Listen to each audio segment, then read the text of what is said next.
अजहर सिद्दीक साहब, सवाल मेरा ये है कि हम बात कर रहे थे कि जी इमरान खान साहब जो है उनको अब इस्लामाबाद की सेशन कोर्ट के फैसले के बाद गिरफ्तारी देनी चाहिए या कोई और रास्ता इख्तियार करना चाहिए। आप उनके वकील भी हैं, तो आप उनको क्या मशवरा देंगे? बहुत शुक्रिया हामिद मीर साहब। अभी जो गुफ्तगू हो रही थी, मैं डायरेक्टली तो नहीं, लेकिन इस पर भी मैं बात करना चाहूँगा अगर आप इजाज़त देंगे। लेकिन बिल्कुल एक बात मैं आपके सामने रख देता हूँ। हमारे यहाँ इस्लामाबाद हाई कोर्ट ने भी इस बात को क्लियर कर दिया कि ये गिरफ्तारी के लिए नहीं है, ये non bailable warrant for the purposes of procuring attendance. और मैं आपके सामने एक तारीखी केस रखने लगा हूँ, 2014 SCMR 1762। ये केस ये है कि कभी इस्तगासा दायर होता है कि जब 302 जुर्म लगता है या ऐसे जुराइम लगते हैं जो नाकाबिले ज़मानत है, तो उसके अंदर ऐसा होता था कि सेशन कोर्ट्स वारंट जारी करते थे। तो वारंट जारी करने के बाद होता था आपको जमानतें लेनी पड़ती थी, और ये नैब के केसेस कराची में ये होता था।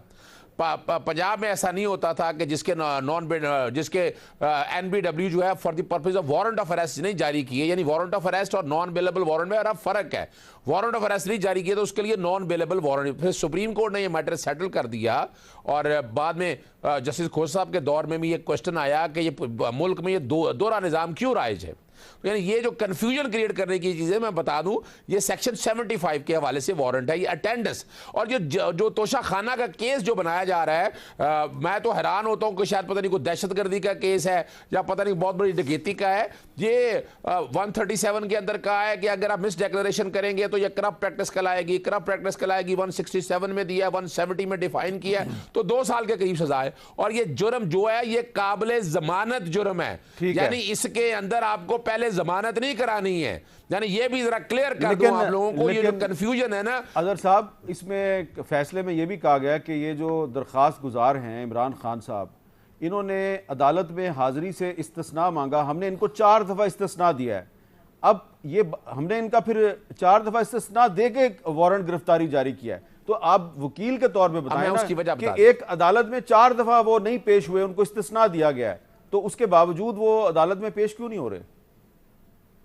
और देखिए, मैं फिर अर्ज करता चलूं, पहले तो मैंने आपके सामने ये चीज क्लियर कर दी कि ये गिरफ्तारी वाला इशू नहीं है, अटेंडेंस प्रोक्योर करने वाला है। और ये भी बात आ गई कि 4 दफा एग्जम्पशन मांगी है, और एग्जम्पशन तारीखी तौर पर कब मांगी थी इमरान खान साहब ने, जब उन पे हमला हुआ था, it was a murder attempt assassination का, और हम सब ने देखा वहां पर, और वो उसी बुनियाद पर कोर्ट में नहीं गए।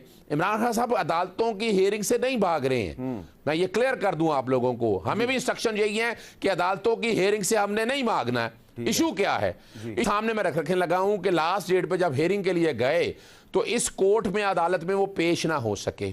ठीक है, आप जुडिशल कॉम्प्लेक्स गए, इस्लामाबाद हाई कोर्ट गए, आप और हमने देखा कि वो हेयरिंग के लिए गए हैं कोर्ट में तो 780 के पर्चे हो गए, और दोनों जगह 780 थाना रमना ने, इस्लामाबाद पुलिस ने पर्चे दर्ज कर दिए। अब यहां टाइमली नहीं पहुंच सके, वहां एग्जम्पशन की दरखास्त दी, उन्होंने जैसा लगा इस बात का। और मैं तो आज के फैसले के बाद मैंने एडवाइस की है कि इन जज साहब से केस ट्रांसफर कराया जाए, ये बायस्ड हैं, और जिस तरह का ये ओपिनियन, जिस तरह के अल्फाज उन्होंने इस्तेमाल किए हैं, वो तो ज़हनी तौर पर अपना माइंड दे बैठे हुए हैं। और अभी आप ये जो फैसला दिया है, इस्लामाबाद हाईकोर्ट में गए थे कि एग्जम्पशन गया, मिसाल के तौर पर इन्होंने 18 तारीख को पेश होना था, 14 तारीख को एग्जीक्यूट कराने की क्या जरूरत है? अभी आपने राणा सनाउल्लाह के देखे हैं, मुझे बता दीजिएगा, इसी तरह लगता है कोई 300 पुलिस वाले वहां पर गए होंगे, इसी तरह कोई डीआईजी वो सर्विस कराने गया होगा, आपने देखा होगा, या शायद वो नजर नहीं आ रहे होंगे, मुझे भी नजर नहीं कहीं आए। क्या आप देखे तो सही ना कि सिर्फ अगर वारंट अरेस्ट कराना, सर्विस कराने हैं, ये Guinness book of world record में नाम लिखा जाना है पाकिस्तान का।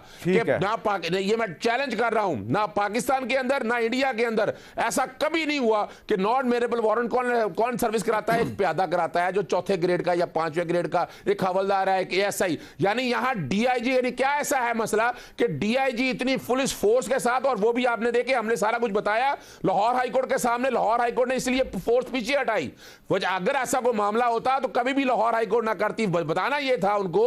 और अदालत को मुतमिन भी इसी बात पे कर रहे हैं हम कि हमने अदालतों से पीछे पीछे नहीं हटना है। ठीक है। हमने अदालतों का तो हम सबसे ज्यादा अदालतों अब पर करना यकीन क्या करते है? हैं। अब करना क्या है? गिरफ्तारी देनी है नहीं देनी? मैं बता देता हूं।